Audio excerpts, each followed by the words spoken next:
21-iyun 26-yıl. Kitayskiy avtokarbuşka 80 kilogramlik qandaq настройка qilamiz. Salih Aqua Qirg'izistonning yemi 4 mm. Avtokarbuşkani настройка qilamiz. Mana yem chachadigan vaqt 9 sekund, interval 16 sekund, vibratsiya 16 ga qo'ydim. Настройка.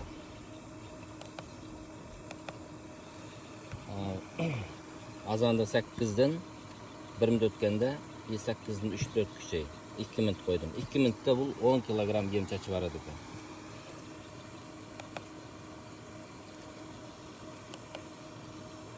Mon bilan satga o'tdi. Qanchada chachishning vaqti? Mana qanchada chachib bo'ladi vaqti. Maydni o'zgartamiz. Mana yana ikkinchi yem chachadigan vaqt sat. Mon basang satga o'tadi, 12 da chachadi. 12 dan 2 minut o'tganda to'xtaydi. Uchinchisi buni o'zgartaman endi.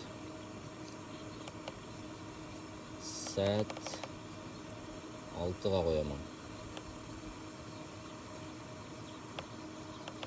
6:00 da boshlaydi.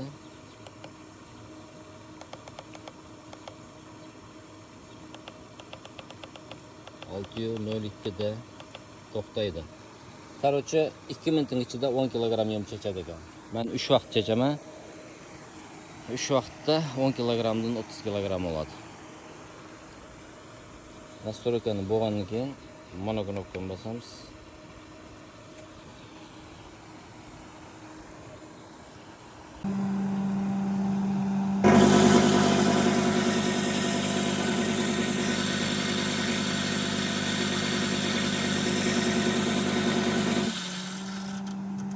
Dokuz sekund chachadi, 16 sekund interval dam oladi.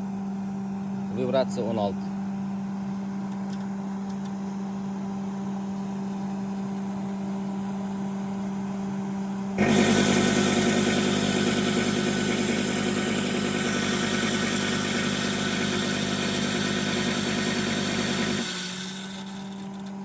Onun eni 40 metr, примерно 20 metrga chachadi.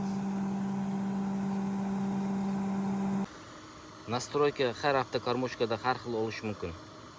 Birinchi sat qo'yilib oladi. Undan keyin yem chachadigan vaqt interval. Interval 2 minutda 10 kilo yem chachib beradi. Shunga qarab настройка qilish bo'ladi. 8 marta 24 soatning ichida 8 marta yem chachishga bo'ladi.